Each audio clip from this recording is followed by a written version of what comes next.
All right, so you're here with us on the deep dive, and that probably means that you are the kind of person who likes to really get to the bottom of things, right? Like, you want to find those aha moments, the stuff that really sticks with you. Yeah, totally. But at the same time, you don't want to drown in a sea of information. You want to get to the good stuff quickly. Right, exactly. And that's what we're all about here, cutting through the noise and getting to the heart of the matter. Yeah. And today, well, let's be honest. Today we're talking about something that feels pretty important to a lot of people right now. Oh, absolutely. Like big time, we're diving deep into financial independence. Boom, there it is. And I think just saying those words, financial independence, kind of sparks something in people, right? For sure. It's about like having choices, designing your life on your own terms, not being chained to the 9 to 5 grind forever. Yeah. Not that there's anything wrong with the 9 to 5 if that's your jam, but Yeah. imagine having the flexibility to live life on your schedule. That's powerful. Totally. And it's not just some far off dream either. Like Yeah. it's achievable. Exactly. And that's what we're going to dig into today. How to actually build wealth in a way that makes sense for real people, right here, right now in the US of A. Yep. We're talking practical strategies, actionable steps that you can actually take. Right, because there's a ton of information out there. And honestly, a lot of it can be confusing or just not relevant to everyday folks.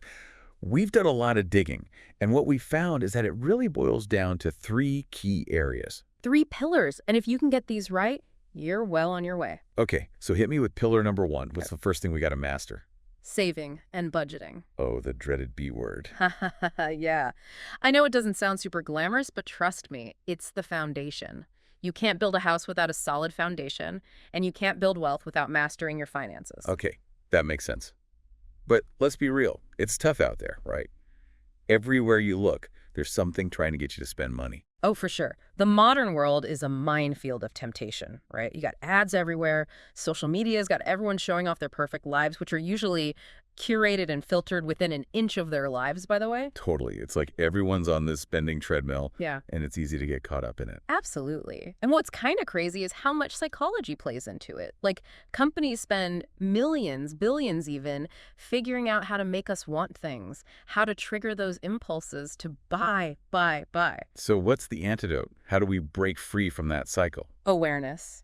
The first step is just to become aware of where your money is actually going. Track your spending, like really track it. Every coffee, every subscription, every impulse buy. Okay, so full transparency. No more hiding from the truth. Exactly. And the cool thing is there's some pretty awesome apps out there now that can make this way easier than it used to be. Oh yeah, like what? Well, you got your budgeting apps that can connect to your bank accounts and credit cards and categorize your spending automatically. Super helpful for spotting those sneaky little expenses that add up without you even realizing it. Okay, so step 1.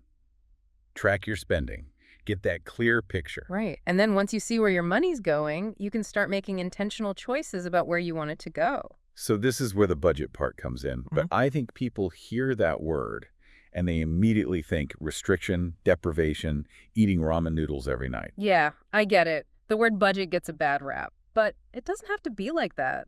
A good budget isn't about punishing yourself. It's about aligning your spending with your values. So like maybe you realize you're spending a ton of money eating out every week. Right. And maybe you decide that you'd rather put some of that money toward a vacation or, investing. So it's about making choices. It's about being conscious of where your money's going and deciding, hey, do I actually value this enough to spend my hard-earned cash on it? Yeah. It's about taking control. And once you've got a handle on your spending, the next step is to automate your savings. Like, treat it like a non-negotiable bill. Okay, tell me more about that. So set up automatic transfers from your checking account to your savings or investment accounts every time you get paid. Oh, so it's like paying yourself first, putting that money aside before you even have a chance to spend it. Exactly. Pay yourself first. That's the mantra. Make it a habit, and you'll be amazed at how quickly your savings start to grow. I like that. Okay, so we've built a solid foundation with saving and budgeting. What's the next pillar we need to focus on? Building multiple streams of income.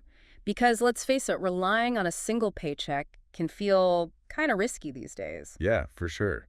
Job security isn't what it used to be. Right. So diversifying your income streams, having multiple ways to bring in money is huge. It gives you a safety net, and it can also help you reach your financial goals faster. So when we talk about multiple income streams, what are we talking about specifically? Well, there's active income, which is what most people are familiar with. It's trading your time and skills for money. Okay, like a traditional job. Yep, or even a side hustle. Freelancing, consulting, driving for a rideshare app, whatever. So still working for that money, but maybe with more flexibility and control. Exactly.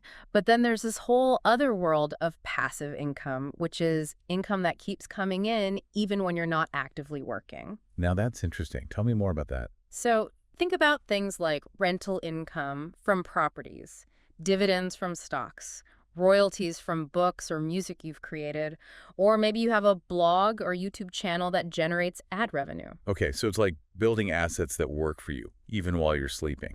Exactly. And the beauty of passive income is that it uses leverage. You're not limited by the number of hours you can work. I love that. It's like flipping the script, right? Instead of you working for your money starts working for you. Precisely. And while building those passive income streams might take some effort up front, it can be so worth it in the long run. Imagine having your rent or mortgage covered by rental income. Or having a nice stream of dividends coming in every month. Yeah. It gives you options, freedom, and peace of mind. Okay, so we've got our foundation with saving and budgeting. We're building multiple income streams. What's the final piece of the puzzle? Investing. Because saving money is important, but if you really want to build wealth, you need to put that money to work. Okay, but investing can seem so complicated. Where do you even begin? For beginners, I often recommend starting with low-cost index funds, especially ones that track broad market indexes like the S&P 500. So like investing in a basket of stocks that represents the overall market. Exactly. It's a great way to diversify your investments, which means spreading your risk across many different companies. And historically, the stock market has trended upwards over the long term, right? Yeah, generally speaking. Obviously, there are ups and downs, but if you're investing for the long haul, the stock market has been a pretty good bet. Okay, so index funds. Got it. What about real estate? Real estate can be a great investment too. Owning rental properties can generate income and also appreciate in value over time. That requires a lot of capital, right? It can, but there are other ways to invest in real estate without having to buy a whole property. Like, have you heard of REITs? REITs? Yeah, real estate investment trusts. They're companies that own and operate income-producing real estate, like office buildings or shopping malls. So you can invest in real estate without actually owning property yourself. Exactly. REITs are a way to get exposure to the real estate market without having to deal with tenants or property management. Cool. So we've got stocks, real estate. What about all those other things we hear about, like cryptocurrency, startups, that kind of stuff? Ah, yes, the world of alternative investments. Yeah. They can be tempting because they have the potential for big returns, but they also come with a lot of risk. So not necessarily the best place to put your money when you're just starting out. Right. If you're new to investing, I'd say stick with the more traditional, well-established assets like stocks and real estate. Okay, so with investing, the key takeaways seem to be start early, even if it's with small amounts, stay consistent with your contributions, and don't panic sell when the market dips. Absolutely. Time is your greatest ally when it comes to investing. The sooner you start, the more time your money has to grow. And remember, the market always goes up and down, but over the long term, it tends to go up. So ride those waves and don't let the short-term fluctuations scare you off. Exactly. Stay focused on your long-term goals. All right, so let's recap the 3 pillars of building wealth and achieving financial independence. Okay, pillar number 1, master your saving and budgeting skills. That's your foundation. Pillar number 2, build multiple streams of income. Diversify those money-making avenues. And pillar number 3, invest wisely. Put that money to work and watch it grow over time. Boom. It's not about getting rich quick. It's about building a solid, sustainable path to financial freedom. Right. It's a journey and it takes time and effort, but the rewards are so worth it. Imagine how different your life could be in 5 or 10 years if you start taking action today. No more stressing about bills, the freedom to pursue your passions, maybe even early retirement. It all starts with that first step. Exactly. So as you're listening to this, think about what one small action you can take right now. Maybe it's downloading a budgeting app, brainstorming some side hustle ideas, or researching index funds. Whatever feels most doable for you. Because taking that first step, even if it's small, can set you on the path to a brighter financial future. You got this. And that's a wrap on the deep dive. Thanks for joining us.